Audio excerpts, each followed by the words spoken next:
Coogs House. They say if you're going to play in Texas, you got to have a fiddle and a band. But if you're going to beat Texas, you need a fiddle and a plan of action. Let's jump into it. You are Locked On Cougs, your daily podcast on the Houston Cougars, part of the Locked On Podcast Network, your team every day.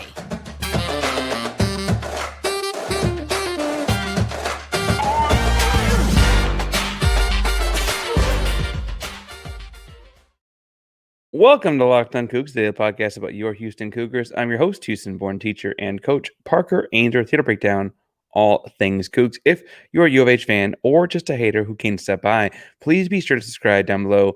That way we can get the latest on the Cougs in your newsfeed each and every day. We appreciate you making Locked On Cougs your first listen of the day. If you're joining us on YouTube, welcome back to YouTube channel. It is so good to see you again.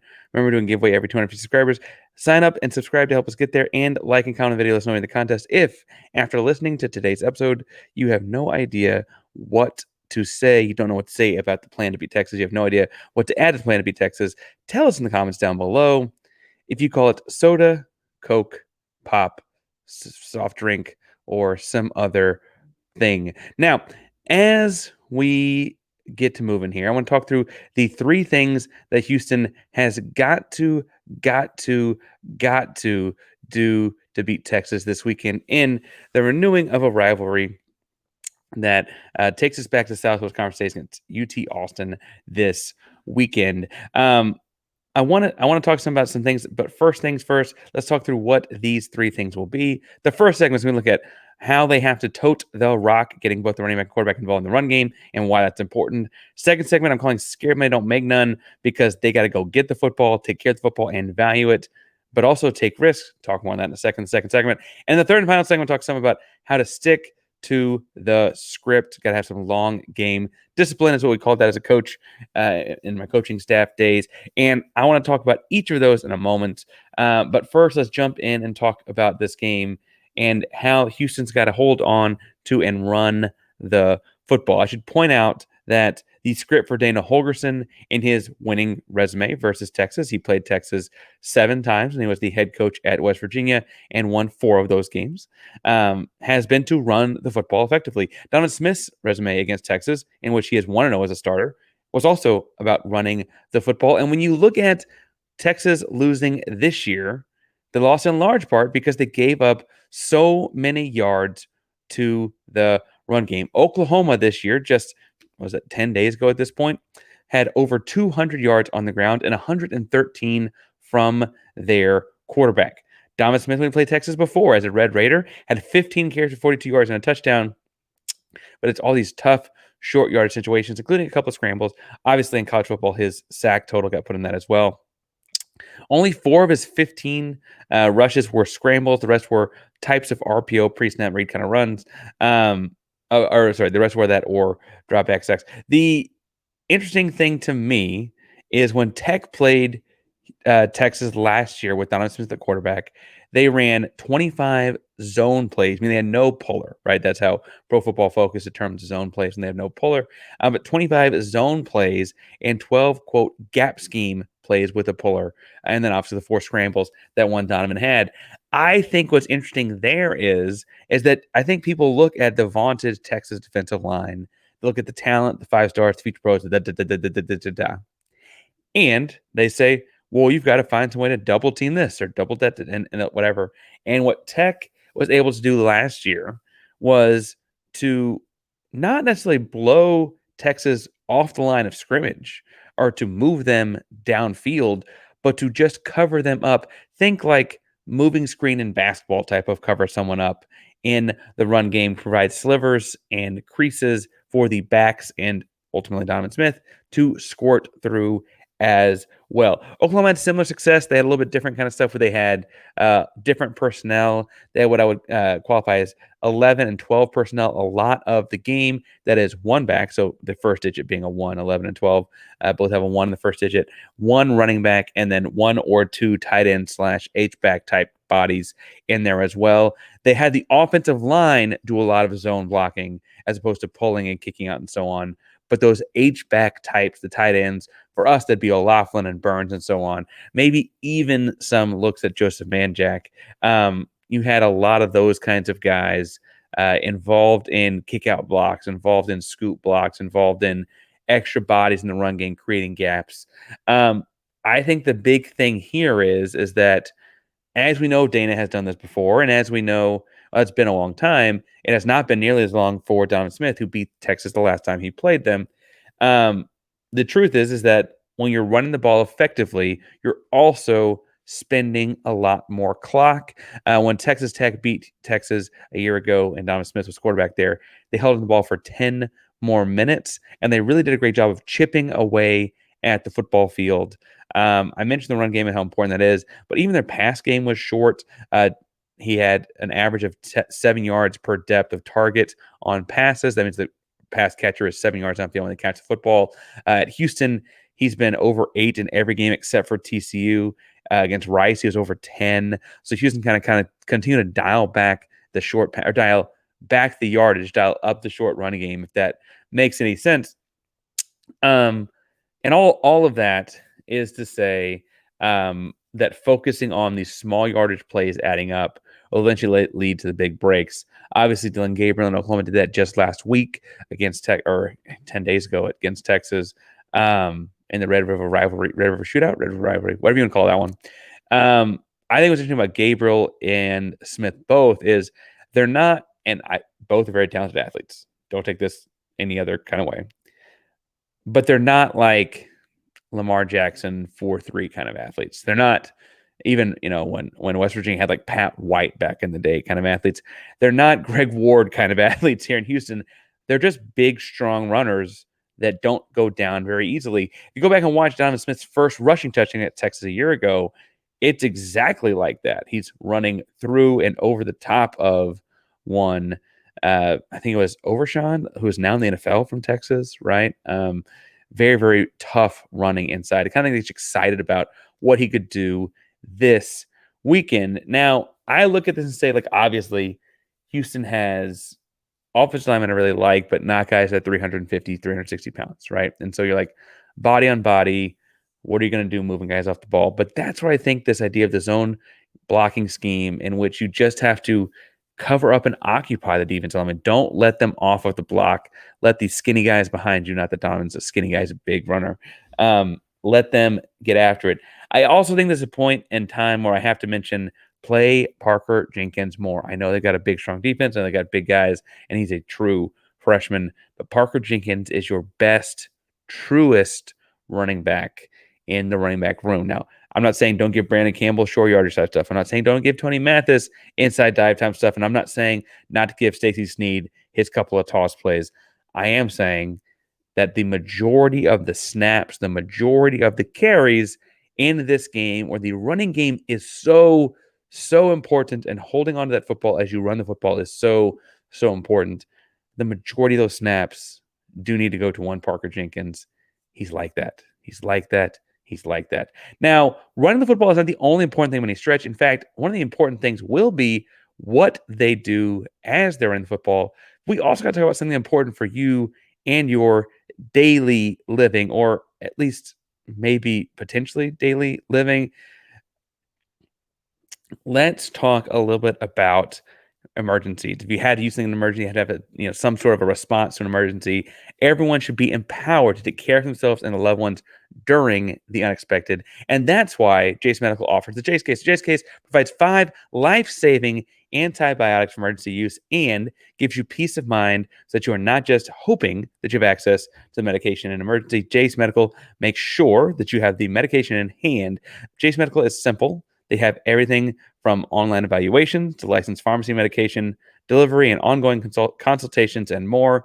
Don't get caught unprepared. Get $20 off these life-saving antibiotics today from Jace Medical by using code LOCKEDON at checkout on JaceMedical.com. That's JASE medical.com. Jace Case at $20 off with code LOCKEDON today at JaceMedical.com.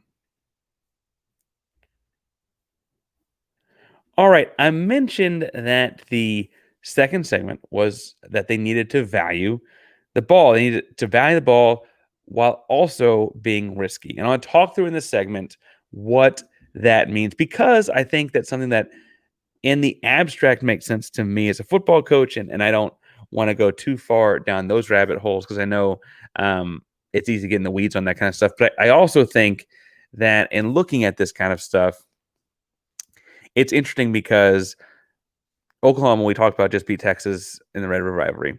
Oklahoma forced 3 turnovers and Texas had none, right? That's winning the turnover battle 3-0.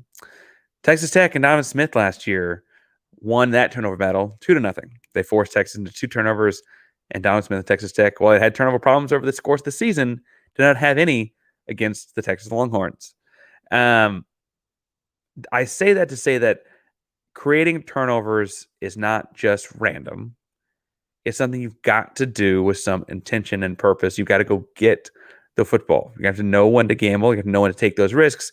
But when there's a 50-50 jump ball in the air, you've got to go get it. When there's a ball being toted out wide, you can go knock it out. You've got to go knock it out, right? When you've got a chance to make a play, you've got to make it. And Houston, admittedly, is fighting a little bit of an uphill battle here in a pure number of future NFL players, number of former 5-star recruits, in a very raw talent instance. Texas is very good. They always have it, right? They've got all the resources. It'd be a shame if they weren't. However, with all those resources, they also have one national title since the integration of the team. And I would point out that feels like those resources are frequently wasted. And all that talent they have is typically not used well. And frankly, teams take advantage of them by forcing them into things like turning the ball over, right? And historically, that's been a plague of that program, is turning the ball over in big games. You go back and look, so they win the national championship the one year Vince Young, but the year before that, they probably should have also been very good. And they lost an Oklahoma-Texas game with 4 red zone turnovers or something silly, right? Frankly, the other time they've been on national TV and had this kind of stuff outside of an Oklahoma game would be the national championship they've lost to Alabama. We had the big turnover. The freshman quarterback was Cole McCoy got hurt. They had a freshman quarterback in. He fumbles the ball, gets sack fumbled, was butt in the end zone or whatever, right? Those kinds of moments are kind of what you think of when you think of times people have upset or beaten Texas on a national stage. Now, this is at 3:00. It's a game that will be on national television. I don't know if the national stage is the way to go about this. And frankly, my Locked On coworker, I love Jonathan Davis. He does a great job with our Locked On Longhorns, but he spent his show on Tuesday talking about getting a rematch for Oklahoma set in the Big 12 championship game. Clearly looking too far down the road there, Pards. We got to see this weekend. So I'd say that it's the kind of game where Texas will undoubtedly put the ball out and dangle it out there for Houston to go get it.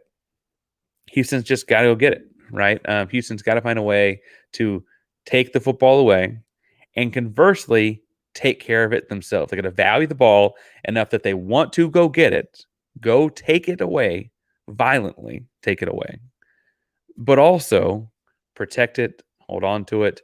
Don't be too terribly risky. Gauge where you take your risks, right? Now, I say that to say that that's my second biggest thing, not necessarily my first biggest thing, because I do think it somewhat goes hand in hand with running the football. Running the football will take care of the football. It will spend a lot of clock. Keep it away from that offensive Texas that has all the pros on it or whatever. But also, it takes the ball. We saw even against West Virginia, we almost had an awful turnover from Donovan Smith, right? Where he threw the ball basically into 2 white jerseys from West Virginia, right? We're trying to avoid those kinds of things. And frankly, he's done a great job, Donovan has, since coming to Houston in avoiding turnovers. He's a turnover-prone guy beforehand. Now holding on to the ball a little long to avoid their turnovers, but he's also not having them as often. So it's a trade-off, right? Again, not turning the ball over, forcing Houston into turnovers, or forcing Texas into turnovers will be key. The other thing will be, and this is functionally a turnover, is something Houston's had a lot of problem with, and that is going for it and converting on 4th down.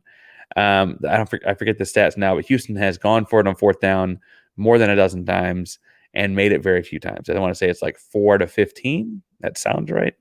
4 to 15. Um, and that's not great. That's not great. That's not great, right? Um, but there's going to be moments where they have to be risky and gamble and go for it on fourth down, and they're going to need to convert those.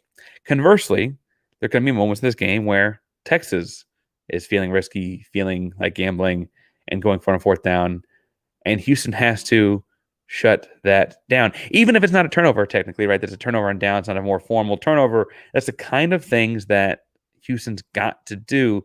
Similarly, and the things that something that Houston's done well this year, actually, with the exception of one game, that effectively feel like a turnover for the opposing team is great special teams play. In rewatching the Texas Oklahoma game, not as a fan, but as someone to try and take stuff away from that one this time around. Again, I can say as a fan, it was college football Saturday, big rivalry game in the middle of the day, right? It's one of the best rivalries in sports. It's fun when they play midway through. I loved at sidebar. Houston is like equidistant to not necessarily a number of different schools, but has to travel while it's not like super far across big chunks of Texas to get to Lubbock or to get to Oklahoma State or to get to even Kansas, right? Finding middle ground there to play some middle, like creating that kind of an environment, I think could be very possible for Houston. And I'd be in favor of that kind of a thing. Playing a neutral site annual rivalry game, I think, is a really cool concept for Oklahoma and Texas. This is not that podcast, but I just, on a side note, want to include that. But one thing that Texas did well in that game, that I think Houston's done well all year except for one game, was their special teams play. Special teams play can feel like turnovers in the sense that like a kickoff return for, if you think about the West Virginia game, West Virginia scores a touchdown, Houston returns the ensuing kickoff for a touchdown. It's de facto as if nothing happened, right? As far as the difference in the football game goes. Plus, you have a bunch of momentum and get the home crowd involved in those kinds of things. Winning those kinds of plays can have the same impact as a turnover. And I wanted to lump them into this segment because it typically takes some like, I'm going to make a play right now kind of thinking, whether it's Matthew Golden on the return, Parker Jenkins on the return, or what have you. I say Matthew Golden, we have not heard anything other than he's going to be okay to go. He did have the groin problem, I guess, in the West Virginia game and missed the latter part of it. But it sounds like we have not heard, because we have not heard anything, that all systems may be go there. Now, Houston, as I mentioned, has to run the ball well. They have to tote the rock with the running back and the quarterback, get them both involved in the run game. They've got to stick to the script and make sure that they don't give up the football, but do value it enough to want to go take it away and get a little risky and frisky on defense. I know that that's a lot of talking around, a lot of cliche kind of things, but I do think that's going to be important. The third and final thing they've got to do is stick to what we called long game discipline as a coaching staff, and that is to go out on the football field and be consistent. We'll talk more about it in a second. I promise I'll explain more about what long game discipline means. But first, let's talk some about how you can also win this weekend on top of the Houston and Texas game with Prize Picks. Prize Picks is the number one daily fantasy sports platform in North America. It is the biggest by a long shot. Make sure you check out the exciting way to play daily fantasy sports. It's just you against numbers. You don't have to battle thousands of other people. It's just not, you don't have to worry about the pros, the shark, etc. It is just you looking at numbers and making informed decisions. Those informed decisions you always tell me about in the comments down here. Go make those and win some money. Prize Picks is the most fun you can have. You can win up to 25 times your money in the football season. You have to select 2 or more players, pick more or less on their projected stats, and place your entry. Boom. It's that easy. Quick withdrawals, easy gameplay, and enormous selection of players and stat types are what make Prize Picks the number one daily fantasy sports app. Now, Prize Picks offers weekly promotions that can lead to big payouts like Taco Tuesday. Every Tuesday to do that, they have Prize Picks discounts select each player, projections of 25%, and even more value. Prize Picks now offers Apple Pay for quick and easy deposit into your account and all sorts of things for this football season. Make sure you go to prizepicks.com/lockedoncollege. Use code lockedoncollege for a first deposit match up to $100. 100. Go to prizepicks.com/lockedoncollege and use code lockedoncollege, LOCKEDONCOLLEGE for a first deposit match up to $100. Prize Picks, best place to play daily fantasy sports. All right, I mentioned long game discipline, and this is something we'd always talk about as a coaching staff is how do we instill this in our team? How do we instill this in our players? What do we have to do to get this going? Now, obviously, high school football, college football, Big 12 football, all very different. But what I will say is that Houston has to go into this game understanding a few different things. They've got to understand that Texas is very talented. They're going to make plays. Frankly, Texas is very talented. They're going to make stops. They're going to. This is not going to be the kind of game that you win 40-0. However, you can't let those plays, you can't let those stops, you can't let the times that they just do something right make you crumble, right? You have to understand that if they get a stop on third down, secure the punt, block for the punt it away, live to play another day. If they make a play and force a turnover, sudden change, defense is difficult, but you've got to put it away and just play ball. If they make a play on a jump ball and break up a pass, live to play another day, right? Those kinds of things are going to happen.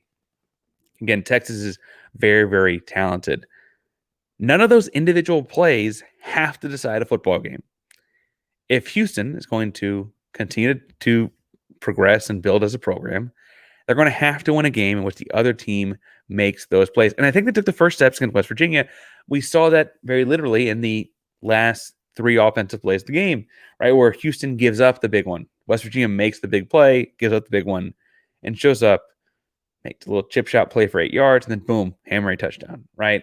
Obviously, that's like a very microcosm of the whole thing. But as you look at this, right, you've got to understand that it's one play at a time. They're going to make plays too. They practice too, right? All of that said, you also need to take the plays that they give you. If they give you a 4-yard speed out, take the 4-yard speed out. If the box read says to run the football, trust your guys and run the football.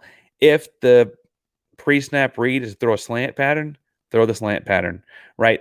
Take your shots when they pop up. They're going to pop up and trust they're going to pop up eventually. But don't force it when they're not there either, right? It's a weird, take the risk, but also be cautious kind of attitude. And what we always said as coaching staff, and what I would challenge Houston to do if I were in charge of it in this game, is that the players need to just make the plays available. As coaches, your job is to make those plays big plays, right? So Donovan and Sam and Joseph Manjack and Parker Jenkins, Jack Freeman, those guys need to go out there and make the plays that Texas gives them, right? No defense is perfectly sound. Every defense gives something up. On the inverse, right? Houston needs to go out there and take away the things that Texas is trying to do. However, as a coaching staff, once you've got, Texas in a spot, or once you've kind of played a little bit, played a couple possessions, your job is to make those things that they're giving up, things that can turn into the big plays, right? If Texas is okay giving up a swing to Houston, for Houston to open it up and flip out a swing where the corners ran off and you get a 25-yard gain out of it, Parker Jenkins really fast, right? The coach's job is to turn those kinds of making these simple reads into big plays. I do think it's possible. I also think, though, it's kind of this thing that's not easy or not tangible or not super, super simple. I say all that to say that while it sounds like I'm talking in circles here, it was a thing we focused on a lot as coaching staff when I was coaching. And I think that this idea of the long game is just making the right decision every possible time, understanding that they're going to make some plays and that doesn't have to affect your decision making, continuing to make the right decision every single time. The discipline that takes is important. The players have to do that. The coach's job from there will be to make those plays into the big things, right? It does not require players playing outside of themselves. It does not require players to do something chaotic and off script. Players need to continue to make the correct decisions, the simple decisions, the correct decisions. I said that twice, over and over and over again. and let the coaching staff, theoretically, set them up for those big ones. Now, I can see you bickering, and see you typing, see you not so happy with that one. But that's the way this gets won, is by being disciplined, doing the right thing, the correct thing over and over and over again, and watching Texas not. Because if we watch that program do anything over the course of the 32 years I've been on Earth, with the exception of one single season, that team will always have games where one team is more disciplined and the University of Texas is not. Now, make sure that you subscribe to get each and every day more Houston Cougar information. Basketball Media Days is Wednesday in the middle of the day on ESPN Plus. However, with the UT Austin game coming up this weekend, we have a special guest coming on for Thursday episode to break down all things Texas and Houston. We're looking at this matchup. I'm excited to talk to him some about why he should not be overlooking this matchup. More things on that, and we get to talk to Jonathan Davis in a crossover. So tomorrow, Friday, putting a bow on and talking about all the things Houston can do to win this football game in even more detail. We're going to continue to build up to this game as we work towards it. Fun weekend playing in Houston. A rivalry that was a big deal in the 70s and 80s and feels like it's been brewing for over 30 years at this point. Because as the Southwest Conference was dissolving, obviously things were not going so well back and forth. Anyway, I could go on a history teacher rant. I'm not going to. Thank you all so much for making Locked on Cougs your first listen of the day. Locked on Cougs, primary Locked on Podcast Network. That means your team every day. Go Cougs.